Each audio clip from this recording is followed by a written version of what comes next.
बहुत धन्यवाद वर्मा सर, आप तो पूरे हिंदुस्तान को जगा रहे हैं सर, और आपने वो सारी बातें बता दी है जो सफलता की बातें हैं, जो सारी चीजों को आपने नोट करा दिया है।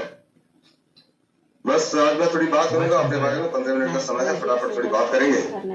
कल हीरोज बेग सर ने बताया, बहुत सारे लोग इंस्पायर हुए सर की कहानी से और बहुत सारे लोगों ने प्रेरणा लिया। मैं चाहूंगा कि हीरोज बेग सर के लिए एक बार ना जोरदार तालियां बजा दीजिए।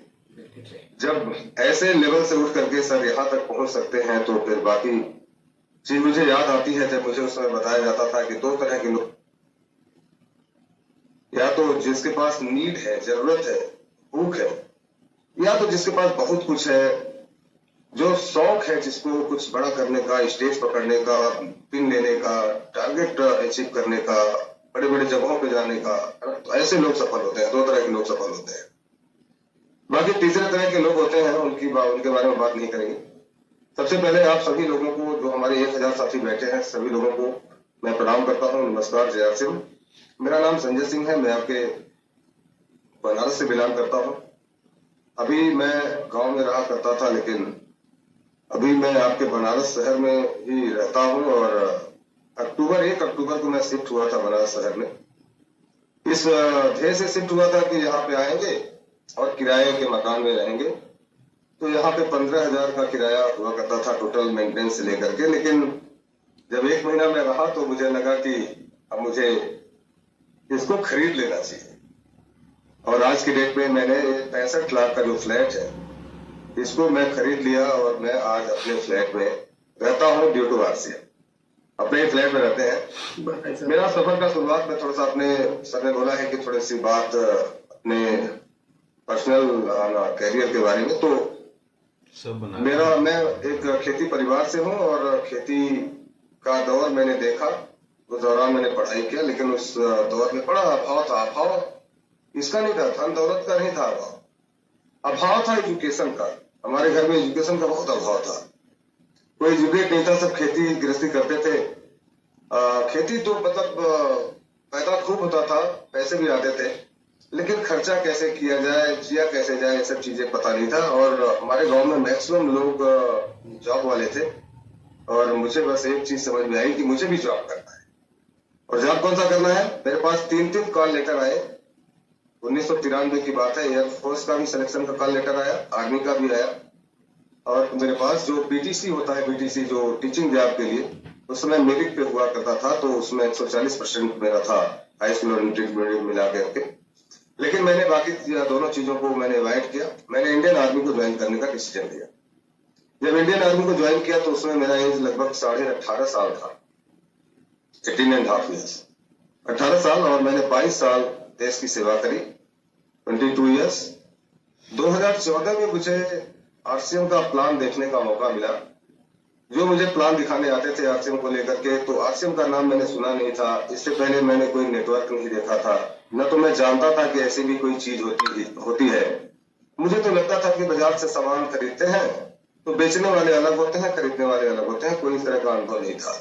और जब कोई मुझे प्लान दिखाने आता था तो मैं उसकी बातों को गौर नहीं करता था। और प्लान दिखाने जो आते थे, मेरे पास एक टीचर हुआ करते थे, प्राइमरी के टीचर और सरकारी टीचर हुआ करते थे। तो जब मैं छुट्टी आता था तो मेरे घर पे आ जाते थे और फटाफट मुझे प्लान दिखाने का प्रयास करते थे। मुझे वो प्लान दिखाते थे, मैं उनको देखता था। क्योंकि जब आप प्लान दिखाने जाते हो तो प्लान दिखाने वाला कौन है ना, वो उसका बहुत बड़ा फर्क पड़ता है। तो जब प्लान दिखाने आते थे तो उनका वेशभूषा थोड़ा सा उस तरीके का नहीं होता था, बिजनेसमैन जैसा नहीं होता था।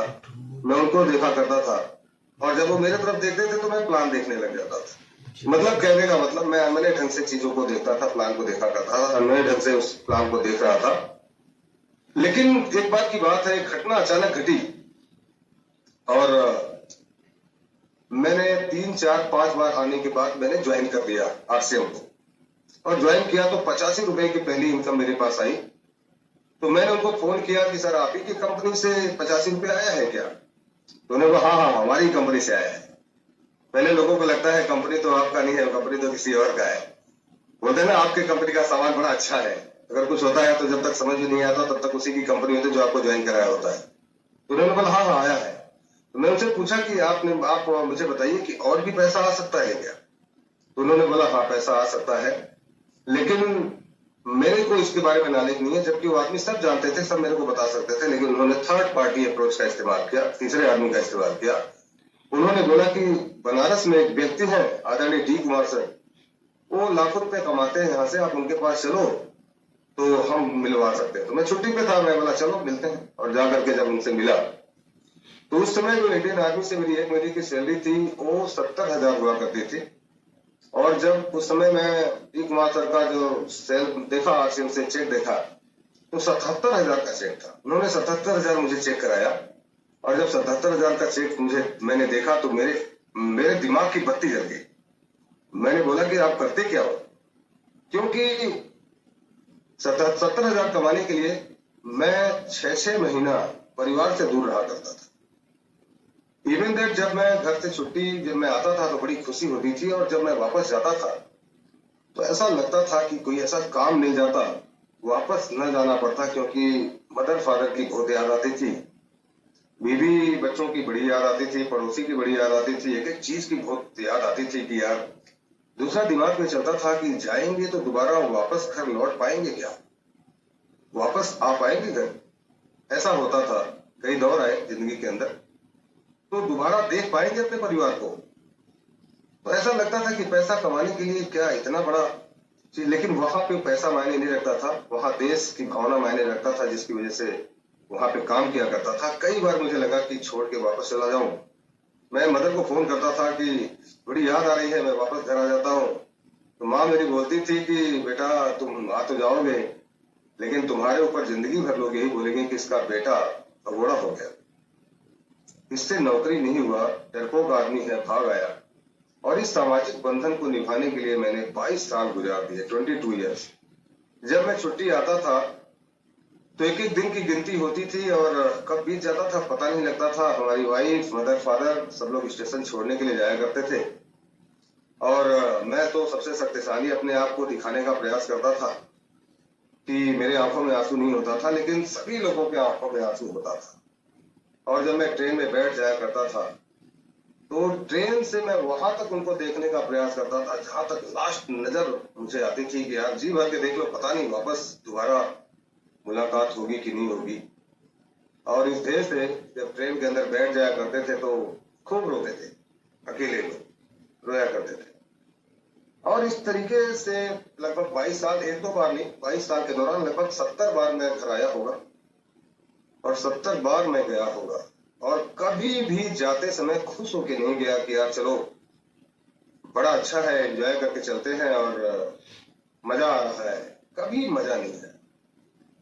पैसा तो कमाया, दो बार विदेश की यात्राएं भी करी कोर्स के दौरान, पैसा डॉलर में भी कमाए, अच्छे खासे पैसा कमाए, लेकिन जिंदगी में क्या जिंदगी होती है ना, वो अगर देखा जाए तो कितनी टफ लाइफ थी। अब वो सिचुएशन सारी की सारी चीजें आपके बीच में, कभी कभी दौर बड़े अच्छे होते थे, कभी कभी वो दौर मुझे याद है अरुणाचल प्रदेश में मैं पोस्टेड था, और वहां पे सिचुएशन ऐसा था, वहां पे ऐसी चाप चढ़ी हुई थी कि आपको कम्युनिकेट करना है इन्फेंट्री को, और ऐसे पहाड़ी से करना है जहां जाना संभव नहीं। वहां पे जब गए और जाने के बाद तो सवाल ये उठा कि अब या तो कम्युनिकेशन आप सेटअप लेके जाइए, या तो अपना बेड लेके जाइए, ठंडी भी बहुत थी, या तो फिर अपने खाने पीने का बंदोबस्त लेके जाइए। तो खाने पीने की जो चीजें थी वो टॉप प्रायोरिटी में नहीं थी, लास्ट प्रायोरिटी में थी कि पहले कम्युनिकेट करना है।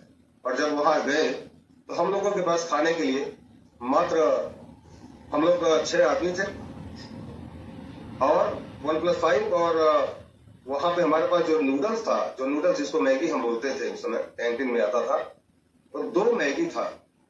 और 2 मैगी भी आप समझो, वहां 5 होते थे अरुणाचल में बड़े बड़े, तो उसी में बर्तन नहीं होते थे, उसके अंदर बहुत बड़े बड़े पोल होते थे, उसी को आग जला करके उसी में उसको रखा जाता था, उसमें पानी गर्म किया जाता था, और उसी समय जो है उसके अंदर हमने 2 मैगी डाल करके उस पूरे पानी के अंदर बॉयल किया, और उस 5 के 5 लोगों ने पेट भरा होगा। आप समझ सकते हैं कि 2 नूडल्स में क्या हो सकता है, कैसा खाना हो सकता है। ऐसे दौर भी हमने देखे। तो इस टफ दौर से जब निकला तो तलाश में तो था ही कि कुछ मिले, और जब बीक मार्शल से मुलाकात हुई तो मैंने शुरू करने का डिसीजन लिया, और फिर मैं शुरू जब किया उनको देखने के बाद, उन्होंने बोला कि सर ने बोला कि आपका साथ देंगे, तो चलो आप शुरू करो। और उस दौरान फिर मैं दोबारा छुट्टी किया तो मैंने सारे लोगों से डिस्कस किया। उन्होंने बोला कि सर एक बार सबसे पूछ लीजिए। तो मैं सारे रिश्तेदारों को फोन किया कि मैं नौकरी छोड़ना चाहता हूँ, क्या करूं। तो सारे रिश्तेदारों का जो जवाब आया, वो जवाब इस तरह का आया कि बेवकूफ आदमी हो, दुनिया को नौकरी मिल नहीं रही, तुम नौकरी छोड़ने की बात करते हो। लेकिन मैंने वाइफ को फोन किया, लास्ट में वाइफ को फोन किया। मदर फादर का भी जवाब यही था, लेकिन मैंने वाइफ को फोन किया कि नौकरी छोड़ दें क्या। तो वाइफ ने बोला कि छोड़ दो, आ जाओ मिलकर आरसीएम करते हैं। हेलो।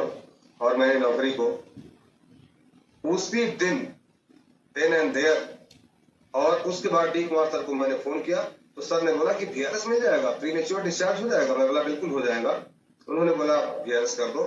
और मैं गोवा में पोस्टेड था और शाम को यहाँ से ट्रेन में जाते जाते डिसीजन हुआ हमारा और डी कुमार सर का। मैडम से क्लियरेंस मिल ही गया था, जिस घर में मुझे रहना था, जिसके साथ टार्चर ना हो, क्लियरेंस हो गया था। और जाने के बाद मैंने तुरंत फॉर्म रिजिग्नेशन के लिए अप्लाई किया, और अप्लाई करने के साल 1.5 साल के बाद मुझे वहां से डिस्चार्ज ऑर्डर आया मेरे पास। और उस दौरान भी काफी टफ रहा सिचुएशंस, और डिस्चार्ज होने के बाद जम के मैंने काम किया। और जब 2015 में जून के अंदर मैंने शुरुआत की आरसीएम की, तो तीसरे महीने फुल टाइम आने के बाद तीसरे महीने में रॉयल्टी अचीवर बना, 3rd मंथ। मैं क्या बताना चाहता हूं? बताना चाहता हूं कि जब जिंदगी के अंदर जब आपके पीछे बहुत बड़ा खाई खोद देते हैं, उस समय बहुत पैसा जाता था। मेरा पॉलिसीज था, बहुत सारे पॉलिसी का पैसा जमा करना होता था, दूध का पैसा, बच्चों का फीस, तो सारी चीजें चरमरा गई। कुछ दिन तो ठीक रहा, लेकिन सारी चीजें खत्म हो गई और बड़ा टफ जो है सिचुएशंस रहा। और जनरल डायर की कहानी आप लोगों ने सुनी होगी कि वो जब किसी टापू के ऊपर जब काम करते थे और उसको जीत हासिल करने का प्रयास करते थे, तो बोलते थे उस टापू को ही जला देते थे। और सैनिक पूछा करते थे कि जला दे रहे हो, भागेंगे कैसे? तो बोला बेटा भागने का ऑप्शन बंद है, तुम्हारे पास 2 ही ऑप्शन है, या तो जीत या तो मौत, दूसरा कोई ऑप्शन नहीं है। जब ऑप्शन खत्म हो जाते हैं तो सारे रास्ते आपके लिए खुल जाते हैं। लेकिन बहुत सारे लोगों को मैंने देखा है जो ड्राइविंग करते हुए इस काम को करते हैं, जो प्रोफेशनल है वो ठीक ढंग से काम करते हैं। बहुत सारे लोग हैं जो छोटे मोटे काम करते हुए काम करते हैं। उनसे जब पूछो तो बोला सर आरसीएम के बिना काम नहीं चलेगा क्या? अरे पेट भर ही रहा है ना। अरे पेट भरने के लिए तो पेट तो 4 टांग वाला भी भर लेता है। अगर पेट भरने की बात है तो पेट तो किसी का भर जाता है, पेट तो पशु का भर जाता है, पेट तो कुत्ते का भर जाता है, सबका पेट भर जाता है। तो यहाँ पेट भरने के लिए थोड़ी आए हैं। 2 दौरों से आदमी गुजरता है सर। एक दौर होता है संघर्ष का और एक दौर होता है सफलता का। आज तक हमारे बाप दादा परदादा जितने लोगों ने काम किया, जितने भी काम किए, सबके काम नहीं किए, सब पेट नहीं भरे, सबका पेट भरा, सब लोगों ने खाना खाया, सब लोगों ने भोजन किया। लेकिन हमारे आपके लिए क्या छोड़ के गए हो? संघर्ष छोड़ के गए। और एक पीढ़ी नहीं, आज से अभी तक 4, 6, 10 पीढ़ियां जितनी भी गुजरी होंगी, सब हम लोगों के लिए क्या छोड़ के गए? संघर्ष का दौर छोड़ के गए। लेकिन आज हम आरसीएम कर रहे हैं ना। आज महेंद्र सिंह धोनी एक बहुत ही आदिवासी इलाके से रहने वाला आदमी, आदिवासी व्यक्ति, जो कि मतलब कैसे रहे होंगे, इससे पहले की सारी सिचुएशन उनकी जिंदगी में संघर्ष की रही होगी। लेकिन एक ट्रैक उन्होंने पकड़ा क्रिकेट का और ताबड़तोड़ क्रिकेट खेला, जिसकी वजह से आज उनके आने वाले जनरेशन को संघर्ष करना ही नहीं पड़ेगा। संघर्ष का दौर ही खत्म कर दिया उन्होंने जिंदगी से। उसी तरीके से हम क्रिकेटर तो नहीं बन सकते, हम एक्टर तो नहीं बन सकते, लेकिन डायरेक्ट सेलिंग इंडस्ट्री हम लोगों की जिंदगी में आई है। ये संघर्षों के दौर को खत्म करने के लिए आई है कि अगर ताबड़तोड़ बैटिंग कर दिया जाए इसके ऊपर, तो हम लोगों ने संघर्ष के दौर को देखा है, आने वाले जनरेशन ने, पिछली जनरेशन ने भी देखा है। लेकिन अगर ताबड़तोड़ काम कर दिया इसके ऊपर ना, तो आने वाले दिनों में जो हमारी जनरेशन आएगी वो संघर्ष के दौर से बाहर निकल के सफलता के दौर को देखेगी। सर कोई दुनिया की ताकत नहीं रोक पाएगी। इसलिए हम लोग आरसीएम कर रहे हैं। लेकिन ज्यादातर लोग कैसे काम करते हैं? ज्यादातर लोगों का जो स्ट्रेटजी होता है, कैसे होता है, हमें काम कैसे करना है, दूसरे को नहीं देखना। मैं एक कोटेशन पढ़ रहा था वर्मा सर, उसमें श्मशान घाट पे लिखा हुआ था, उसमें लिखा हुआ था कि माइंड जिस चीज को एक्सेप्ट कर लेती है उसको अचीव कर लेती है। माइंड जिस चीज को एक्सेप्ट कर लेती है उसको अचीव कर लेती है। दूसरी लाइन वहां पे लिखी हुई थी कि जिंदगी जब थी तो परेशान करने वाले भी अपने ही थे और स्मशान घाट पर जलाने वाले भी अपने ही हैं। डायरेक्ट सेलिंग इंडस्ट्री के अंदर मैंने देखा है, जिन लोगों को आप सहायता करेंगे, ज्यादा हेल्प देंगे, ज्यादा सेंटर देंगे ना, वही आपको परेशान भी करेंगे और बाद में थोड़ी सी सफलता मिलने के बाद वही आपको जलाने का काम भी करेंगे। तो ज्यादा किसी को उम्मीद न करो। आपको काम क्या करना है, आपने उस तरीके का काम करना है। जैसे सतीश पंडित जी बताते हैं हमेशा कि एक आदमी गड्ढा खुदाई कर रहा था, एक आदमी भर रहा था, तो दूसरा कोई राहगीर मिला तो बोला कि क्या कर रहे हो, तो बोला कि हम खोद रहे हैं और ये भर रहा है। बोला ऐसा कर क्यों रहे, जब भरना ही है तो खुदाई क्यों कर रहे हो। बोला एक्चुअल होते हैं हम लोग 3 लोग, एक खुदाई करता है, एक भरता है और एक जो बीच में होता है पेड़ लगाता है, वो आज है नहीं पेड़ लगाने वाला, तो हम लोग अपना अपना काम कर रहे हैं। वो आएगा तो देखा जाएगा। तो हम लोगों को करना क्या है, अपने अपने काम को अंजाम देना है, अपने अपने काम को करते चले जाएंगे तो बड़ा काम हो जाएगा। मत देखो कौन क्या कर रहा है, कैसे कर रहा है, आपका काम है बस so the plan, so the plan, so the plan, so the plan, home meeting, so the plan, home meeting, so the plan, home meeting, so the plan, home meeting, target setting. आज D Kumar sir हमेशा बोलते हैं target के ऊपर काम करो। अगर आपके पास बहुत नॉलेज है, बहुत ज्ञान है, लेकिन अगर आपके पास टारगेट ही नहीं है, आप 200 बीवी का बिजनेस हम नहीं बढ़ा पा रहे हैं, एक ज्वाइनिंग नहीं करा पा रहे हैं, 500 बीवी का बिजनेस नहीं बढ़ा पा रहे हैं, तो इसका मतलब है कि कहीं न कहीं हम टाइम पास कर रहे हैं। और डायरेक्ट सेलिंग इंडस्ट्री के अंदर टाइम पास करने वालों की लाइन है। तो अगर बड़ी बड़ी चीजें आपकी जिंदगी में चाहिए, आज मैंने इस फ्लैट को खरीदा, मैं 6 महीने के अंदर 4 व्हीलर से शुरुआत कर दिया डायरेक्ट सेलिंग इंडस्ट्री का। सर ने एक ही चीज मेरे को बताया था कि संजय सर आप ना खूब भागो, क्या होगा रिजल्ट के पीछे मत भागो। आज जो करोगे उसका रिजल्ट आज नहीं आएगा, उसका रिजल्ट 6 महीने बाद आएगा। अब भागना चालू करो। मुझे याद नहीं है, मैं भागलपुर एक बार गया था और भागलपुर एक आदमी को मैं ज्वाइन कराने के लिए गया, रात भर सफर करके यहाँ से, और यहाँ से जाने के बाद जब वहां पहुंचा तो उसका मोबाइल स्विच ऑफ हो गया। अब मेरे पास ऑप्शन नहीं था कि वापस कैसे आऊं, तो रात में ट्रेन था, तो पूरे दिन मैं वहां पे घूमा और शाम को वापस ट्रेन पकड़ा, वापस आ गया। अब कमाल की बात है कि मैं जहां जहां गया, सर ने बोला कि जहां जहां आप जाओगे, जहां जहां आपका पैर पड़ेगा, वहां वहां आरसीएम आपकी वजह से या आपके टीम के किसी वजह से वहां पहुंचेगी पहुंचेगी पहुंचेगी। मैंने जहां जहां आज तक मैं गया हूं, आज सच में बोल रहा हूं, सारे जगहों पे वो बिजनेस में जहां जा रहा हूं वहां भी, और मैं जहां नहीं जा रहा हूं वहां भी वो बिजनेस पहुंच रहा है। लेकिन बहुत सारे लोग होते हैं जो शुरू से ही 2, 5, 10 किलोमीटर के दायरा बना दिए हैं, रेडियस बना दिए हैं, उसी के अंदर वो घूमते हैं। उनका बस उतना ही रहेगा कि बस जाएंगे, पीयूसी सामान खरीदेंगे, वापस आएंगे, उनका दायरा 5-10 किलोमीटर तक जय आरसीएम, जय आरसीएम, जय आरसीएम, और 5-10 किलोमीटर के बाद दायरे के बाहर कभी जाते ही नहीं। दिल्ली जाना होगा जाएंगे नहीं, कलकत्ता जाना होगा जाएंगे नहीं, बस यहीं से। और उनसे बात करोगे तो बोलेंगे लाखों करोड़ों कमाना है मुझे आरसीएम से, मेरे सपने बड़े हैं आरसीएम में, लेकिन उनको बोलो कि 50 किलोमीटर के दूर जाके काम करो तो कभी जाते नहीं है। तो ऐसे लोगों से सावधान रहिए। ऐसे लोग जिसकी आदत शुरू की जैसी हो जाती है वो वैसे ही काम करता है। आपने देखा होगा शुरू में जो आदमी यहाँ झूठ बोलना चालू करता है डायरेक्ट सेलिंग में, वो लास्ट तक झूठ बोलता रहता है। शुरू में जो काम करना स्टार्ट कर देता है वो लास्ट तक तेज गति से काम करता है। शुरू में जो यहाँ बहाना बनाता है वो लास्ट तक बहाने बनाता रहता है। शुरू की आदतें ही आदमी आदतें बनाता है और वही आदतें आदमी का निर्माण करता है। तो आप हैबिट शुरू में आपने देखा होगा जो जूम में शुरू से आ रहा होगा आज भी जूम में आ रहा है, शुरू से जिसका वीडियो बंद रहा होगा आज भी वीडियो बंद होगा। तो शुरू की आदतें जो हो जाती है, इसलिए जब आरसीएम की शुरुआत करते हैं या हम किसी की कराते हैं तो अच्छे तरीके से शुरुआत कराएं, अच्छे तरीके से शुरू करें, क्योंकि शुरू की आदतें ही लास्ट तक बनी रहती है। इसलिए हमें पूरी ताकत और जुनून के साथ काम करने की जरूरत है। लास्ट में बस यही बोलना चाहूंगा, इसकी जो कामयाबी है ना, ये अपने मुट्ठी में ही है। सुरेंद्र बस सर बताते हैं कि कामयाब होंगे तो आप अपनी वजह से होंगे, और डायरेक्ट सेलिंग में नाकामयाब होंगे तो भी अपनी वजह से होंगे।